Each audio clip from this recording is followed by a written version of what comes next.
And so I went on the Merv Griffin show, and a lot of people saw that show, millions of people. That was my big break. And RCA Records saw it, and I signed a contract with RCA Records. So that was the album you did, Keep the Dogs Away. Keep the Dogs Away, that's right. I mean, what a beautiful cover. I mean, you look amazing holding the Dobermans. Did the Dobermans behave? No. To get them to go forward, the trainer put on a mask and he was in front of us. He's going, rah, rah, he's coming at the dogs and they were jumping. But then they started attacking me, like, rah, they're going around my legs, the leashes going around my legs, and I was tripping. And then let me tell you, whoever took the picture, this is an amazing album cover. I mean, you look amazing, and it's a great cover. The album it did really well overall, and still is an iconic album to this day. And unfortunately, for me at that time, when we were going to go out on a major tour of the United States in 1977, the management company and the record company at that time in the United States sued each other. They had a fight. So it kind of held me up for a while. Yeah, it's in a way you're sitting on a shelf. Yeah. And these guys, being in courts, it doesn't happen overnight. It's a lot of litigations. But that being said, I still, I actually went back to Las Vegas and I started a show called Space Circus. Okay. I was like a guy from space. What year was that? That was 1978. 1979, I said, I'm taking the show out on the road and we're going to promote Keep the Dogs Away. So there was still a little bit of life. I called RCA Records and everybody, they weren't as excited about promoting it, but there was still a buzz on it with the fans. And I went out there and I toured all over North America. Huge crowds. They loved the show all through 1979 and going into 1980. When we came to New York and I got to meet you around that time. It was very unique because at that time in New York, bodybuilding is not what it is today. But whatever I did when I went on stage with the music and the show, I wanted, if people are coming in and they put their dollar down, I want them to be astounded. I want them to say, wow, that was one of the greatest shows I have ever seen, and walk away satisfied. They've been entertained. I got to New York. I mean, we had a really good relationship because I remember you will come to Eva's like 3 o'clock. Ken Landgraf will come in, they all sit down. Yes. And we just talk about what we wanted to do. We all had the same state of mind. Is believe in yourself, never give up, follow your dream. And that's what it made it fun, just sitting down, kind of discussing ideas. I mean, you did the Rock Warrior, you did the comic book. You created the Rock Warrior comic. Yeah, you went to all the comic book conventions and Kenny came along. Yeah, Ken Landgraf, the famous Ken Landgraf came along. The world was shut out. We went into our headquarters and we were discussed how to be creative, all our ideas. I know there were some people interesting for you to do a show about Thor on Broadway. Yes, we were trying to get a Thor concept show on Broadway, but it had a lot of different offers for different things. Stan Lee wanted me to be in a Thor movie. Wow. But there wasn't CGI wasn't around at that time, and he couldn't get it to where what he wanted Thor to be, lightning and thunder and all the stuff you could do now for superhero movies. So it never happened. But the Broadway show, it kind of didn't happen, right? We had ideas for chariots and giants. But unfortunately, you need money, you need connections. So one piece falls out, it's not going to happen. That's right. So you say, okay, well, we're going to go to the next thing. We started working on another album, and Unchained. The Unchained record.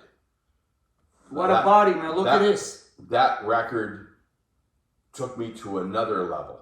I mean, another thing people got to realize, that you're doing all this stuff and at the same time, you got to maintain your physique. And you can't put all your time into the practice scene and recording, and life starts getting tough. And I tried at that time different things. Like I was selling books for Time Life, and the more books you sold, the more bells they would ring. Oh, he sold the book. Bang! You know, oh boy, what do I get? Well, you get a Time Life book. Okay, well, I thought I could get a bonus of some money. Remember back in New York, they had the old answering machines, right? You know, you put the different sockets, like the real old time. I got a job where I answered the phone, and then I had to write down who was calling for who, right? And you put it into the little mailbox there. You know what I mean? So listen, this is what I need to do this moment to survive. There you go. And that's what you did. And that's what I did. I survived, and you know what? You were a huge help to me because you saw that I was trying so hard, and then you'd say, "Hey, John, come on, sit down. You know, have a meal." And I'll never forget that. Never forget how you saw that. You know, and I appreciate that because what happened? I got a huge break. Suddenly, I signed a deal to go to England. With that record.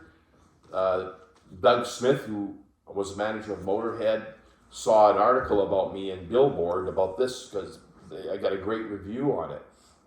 He says, "Okay, we're going to do a deal in England with Albion Records, and we're going to bring you over to come to England." And the rest is history. Once I hit England, the periodicals just went crazy for us, and I never looked back. We were huge. Then after that, Only the Strong, then movies, Recruits, which won a silver award in England, and the British success carried over to the US, and you yourself promoted a show when we had... I think I was 22 years old. We were 22 years old. We had a #1 hit with Thunder on the Tundra in England, and we needed a show in New York, and you said, "I'll do the show," sponsored by Eva's. Yeah, I went out in Queens, and I rented this hall, and I went out at night, put posters, and then we had the show, like almost 1,000 people showed up. Yes, it was huge, a huge success. And I didn't know that much about the business at the time. Yeah.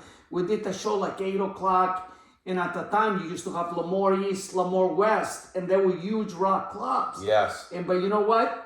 We didn't care who was there. You came in and you packed the house. Life kept going on from there, and we started making more movies and put out more records. And I was talking to you the other day because I have a lot of recipes. So sometimes I say, how can I remember all these recipes? But I thought of you, and I asked you how many songs you have. And you say you have over 1,000.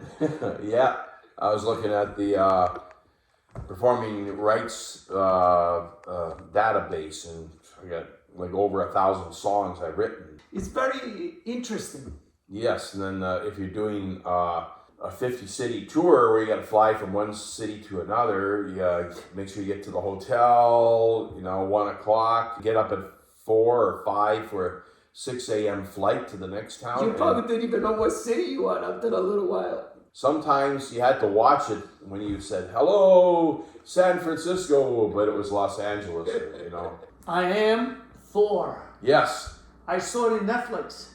It's a great production. I think that it was a catalyst of my comeback, this movie. A lot of people saw it, and they loved it. Well, it got a big score on Rotten Tomatoes, I think 98% or something, which is absolutely phenomenal. Some of the major motion pictures with great reviews don't get that high. One thing I always admired and I like and I respect about you, like you see, you have great knowledge about hockey. Yes. And we're wearing your shirts right now, Vancouver Millionaires. Yeah, well, Vancouver Millionaires, I created a unique marketing plan, and my wife redesigned the whole logo. It's beautiful. Right? So we reinvented a team from 1915 and brought them back from the dead. They were the only Vancouver team that ever won the Stanley Cup. Nobody remembered them, but we combined marketing with rock concerts and hockey games and created a success for that. Then I sold it and transferred to the NHL and the Vancouver Canucks, and the rest is history. Now, here's a new one. Beautiful this was shirt. Another team. We brought them back now. So I'm promoting this. But it didn't just happen because you have the knowledge about hockey. You know hockey. Yes, you got to know the history of hockey too. I just took the idea, hey, let's go with other things. Think this is not working out right now, let's do something else. Yes. Let's do other things. Expand your mind, expand your horizons, and great things will happen. What exactly that is there you have next to the... Oh yes. Well, my father he built homes. You know, He was a builder. he was a builder. He was amazing. His vision.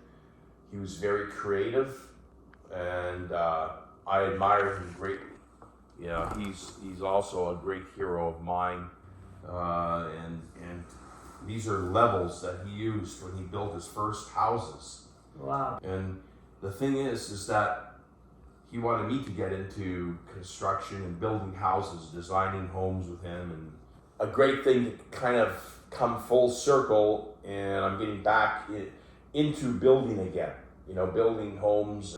He never got to see this house, but look at how beautiful it is. You built the it. ceilings. And, It's such a beautiful thing, man. I'm so impressed, and I love what you said. You do what you choose. You know what I mean? It's like you peace with yourself.